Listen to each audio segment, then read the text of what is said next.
அம்மாஸ் கிச்சனில் நாம் இன்றைக்கி பார்க்குறதும் போகியோட ஒரு பலகாரம் தான் ஆமை வடை. ஆமை வடைக்கு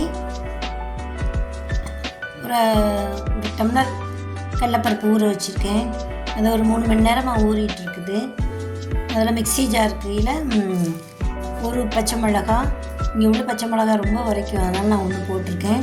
ஒரு சின்ன துண்டு இஞ்சி போட்டு கடலப்பருப்பை போட்டு கொஞ்சம் கடலப்பருப்பு மேலே போட்டு வடை சுடுறதுக்காக கொஞ்சம் 5-6 பருப்பை எடுத்து வச்சுட்டு அதை போட்டு ஒரு ஓட்டிட்டு அதுக்கப்புறமா கொஞ்சம் உப்பு நான் அதிலே உப்பு போட்டுதேன். உப்பு போட்டு ஒரு சுற்றி எடுத்துகிட்டு வந்து பெருங்காயத்தூளும் அதில் போட்டிருக்கேன். அதை காட்டலை, எடுக்க மறந்துட்டோம்.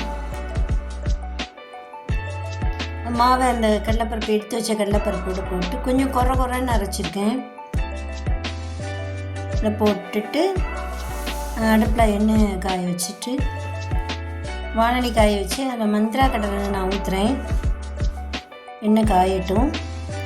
அதுக்குள்ளே நம்ம கருவேப்பிலை, மல்லி இலை, இஞ்சியும் பச்சை மிளகாயும் நம்ம அதில் அரைச்சிட்டோம்ல, அதனால் அதுக்கு காரம் ஒன்றும் போடலை. கொஞ்சமாக சூடான எண்ணெய் விடுவாங்க, நான் ஒரு ஸ்பூன் நெய் விடுறேன். விட்டு நல்லா கலந்துக்கணும். நல்லா கலந்துட்டு சின்ன சின்ன வடையாக நம்ம வாழையில் இருந்துச்சுன்னா அதில் கொஞ்சம் எண்ணெய் தடவிட்டு நம்ம சின்னதாக தட்டி போடலாம். முதல்ல நம்ம வீட்டில் என்ன செஞ்சாலும் எண்ணெய் பலகாரம் பண்ணுறதா இருந்தால் கொஞ்சம் சின்னதாக ஒரு சின்ன பிள்ளையார் பிடிச்சி வைப்போம். அதே மாதிரி நான் இன்றைக்கும் வச்சுட்டேன். வச்சுட்டு சின்னதாக எண்ணெய் காஞ்சிருக்கான்னு பார்க்குறேன். எண்ணெய் காஞ்சிட்டுது. சின்ன வடையாக நான் தட்டி போட்டு பொரிச்சு எடுக்கிறேன்.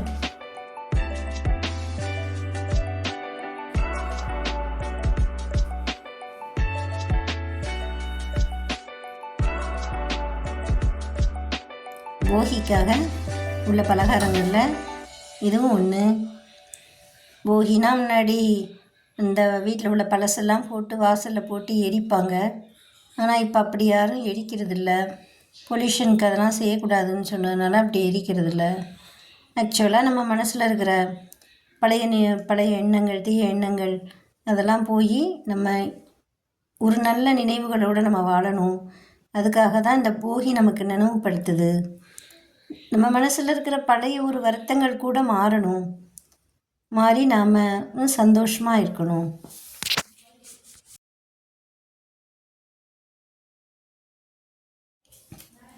அதுதான் இந்த போகி பண்டிகையோட ஒரு தத்துவம்னு கூட சொல்லலாம்.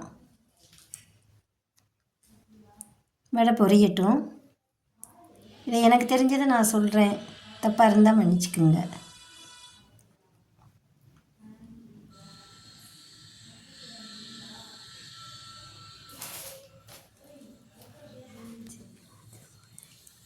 வடை நல்லா பொரிஞ்சு வந்துட்டுது, நல்லா வெந்துருச்சு.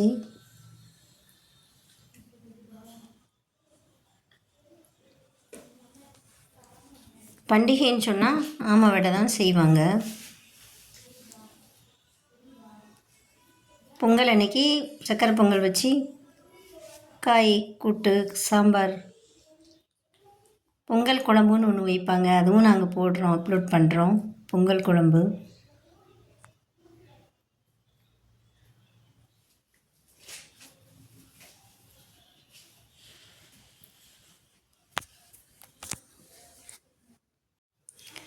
வடை நல்லா சிவக்க வந்துட்டு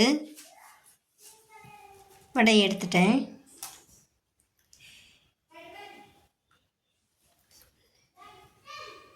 ஆமாம், வடை தயாராகிட்டுது. எல்லோரும் செய்து சாப்பிடுங்க. ரொம்ப நன்றி.